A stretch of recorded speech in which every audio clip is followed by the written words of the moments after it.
Hey guys, 7K Bexis here once again. I have a very close friend of mine with me.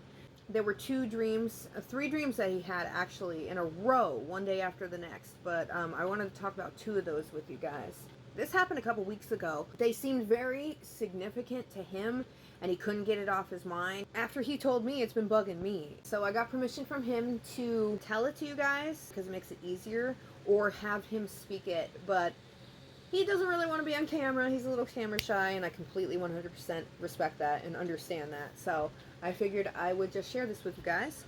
One of them involves a dragon. Okay, the second dream that he had is the first one I'm going to tell because it seems like the least complicated and the easiest to tell. It's about cannibalism. I spoiled it. I was walking towards the building because I heard some commotion going on in there.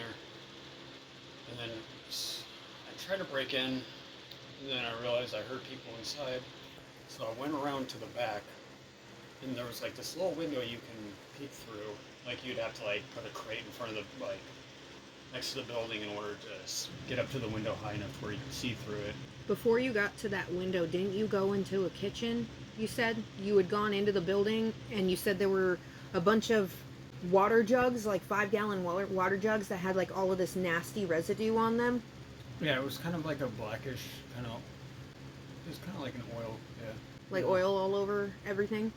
Yeah, and I kept walking down down this like corridor, and like all the walls were like cement. And just to the right, when you exit the corridor, on the right, there's a fridge, and then onto the left of the fridge is like a giant.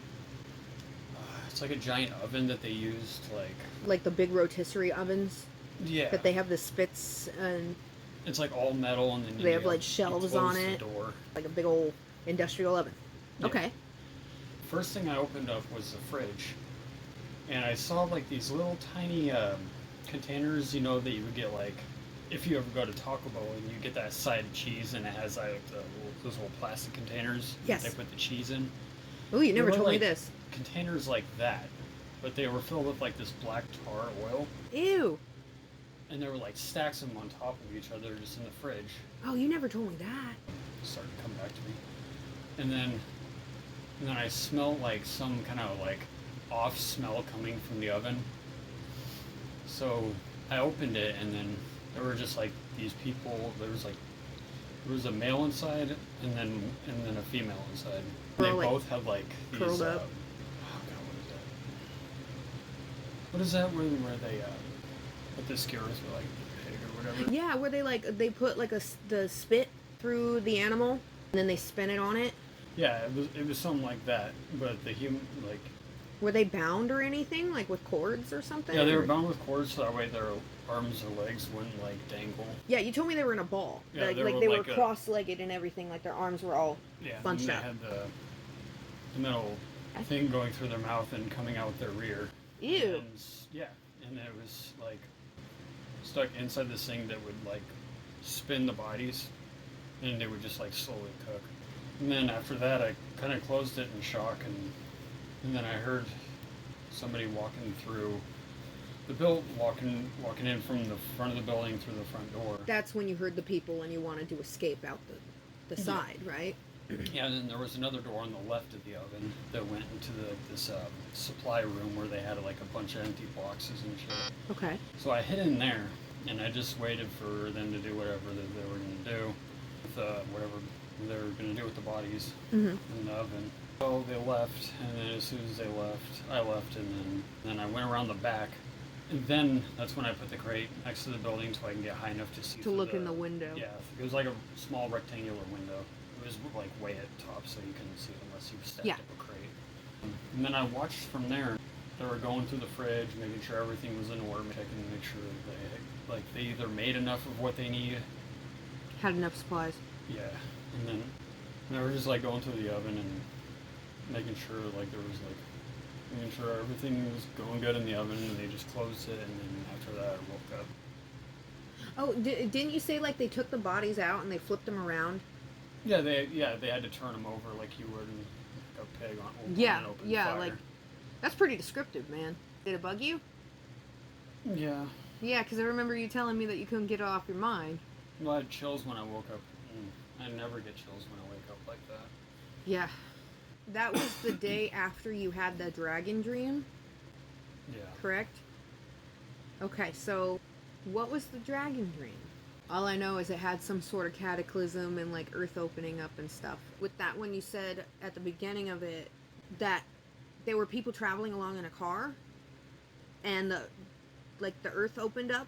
Yeah, they were driving on a dirt trail from the house because we were all at like a party, like some kind of reunion. I'm not sure what it was. And then this couple, they got in their car because they left early. They wanted to leave early. They had stuff to do. So they left early, and then just as they were like halfway down the road from the house to the main road, the earth kind of like broke apart, like where they were driving towards. Parts of like the earth lifted up out of the ground. The car drove into it. Drove into the parts that lifted up out of the ground? Yeah, and just drove right into the hole into the ground. And then the dirt was just floating in the air. And then as soon as the car went down into that hole, then like all that rubble and everything just collapsed onto it. Yeah. Yeah, and then after the hole fell back down, it looked like nothing, like the earth didn't even come out of the ground. Like it looked like it was like how it looked before. Yeah. And it was just like pristine, precise, of how like you put a vase back together, how it was broken. There's always going to be like some like parts that you can't fix. Exactly. But that, like, it fixed it was precise, like back into the ground like the way it looked before. Up the ground, they went right down into it, and then closed it like nothing happened, like there was never even a scar. And you said that dragon dream was like a 3-day and night dream, and that's what's crazy is I had a 3-day and night dream too. Yeah.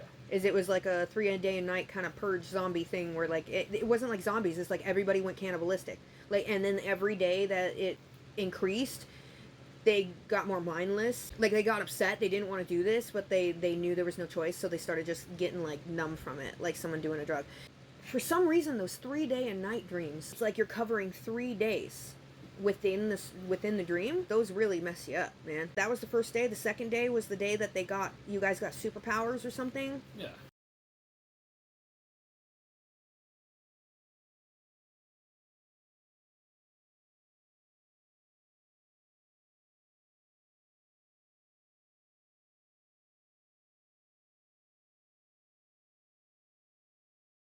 All the people that were at the party wound up with these powers. And then this one guy was abusing his. One person decided to abuse his powers. And then he became a dragon. He was warned multiple times. He was warned over and over again not to abuse his power. And then when he did it again, he became a dragon. Yeah. And was like flying through the air. It almost looked like it was like black sand, like flying, like floating around the dragon. It was weird. It wasn't smoke, it was like sand. And there was so much of the black sand that it looked like smoke, but it was sand. And then the third day was when they had to, the rest of the people that had special abilities had to like use their power to create summon some sort of turtle. It was actually one person. One guy? A she. Oh, a girl? Yeah. So she like summoned this turtle from the sky. Yeah. This gigantic like turtle warrior. Yeah, and it had like cannon holes in the back of its shell for like shooting like organic missiles. Like a big Blastoise kind of thing. Yeah, but way bigger. Like this thing was like half the size of fucking Godzilla. And it came out of the sky, and it was stopping the dragon guy that was abusing his power. Yeah. Yeah. It hit him with organic missiles that it shot out of his shell. It was just like a barrage of them. Yeah. We had to protect her while she was. She was like a fucking video game. Yeah. And then I know you said you looked it up. He said this was bothering him so much that he looked up anything like it on YouTube to see if anybody had any dreams like it or something. And he found like a Japanese movie or something? Yeah. That's almost exactly like that. It's like a turtle and a dragon fighting each other, like Cloverfield style. I don't know. I've never seen that movie, but never seen Cloverfield, but It's a bad movie. yeah, that's what I've heard. So it's really bad. Yeah, but I don't know. That was just weird. And then that was the first day that you had a dream, and it was a 3-day and night dream. And then you had the second day in a row, you had that dream about the cannibal oven. And then the third night, you had a dream that there was this group of women that were like coming at you in the street or something, and they were like offering you, like they were like throwing themselves at you. Oh, in yeah. a disgusting way? Yeah, it was at a mall. At a mall? Yeah. Okay. Oh. Yeah, And then they you- wanted to show me their ass and their tits. I was just like, what the fuck is going on? This And then I is- woke up like literally 5 minutes after that, so I was like, what the hell is going on? Did you have any dreams after that? Mm-mm. So just that 3-day and night thing? Yeah. Awesome. Well, thanks for joining me. I appreciate you joining me Yeah. and telling your story. One day I'd like to cover your crazy dream about the whole world was like ending and everybody was partying in this shack or in this house with like a shed next to it, and then these wolves went crazy and he had to like, they were like werewolves, and he had to like figure out how to get from one place to the other and like cause distractions so that they wouldn't catch him. That was kind of a crazy dream that you told me about. Maybe we'll talk about that another time. Thanks for joining me. I appreciate it. Yeah. Glad to have you around, man. Yeah. Subscribe to 7K Vexes. Hit that like button. And if you want more content like this, hit that notification bell. Thank And you. You know the rest. You don't have to do that, but I appreciate that. That's really cool. This guy's been in my life for like 12 years. We've been like best friends since, God, 2010. Something, yeah, 2010. Man, here you go. 12 years of friendship. Pound it. Bam. Okay, I gotta go. Peace out. You guys take care. Love you. If you guys have any crazy dreams, let me know. Put them in the comments. Anything similar to that, put them in the comments. What do you think they might mean? Yeah, just let me know.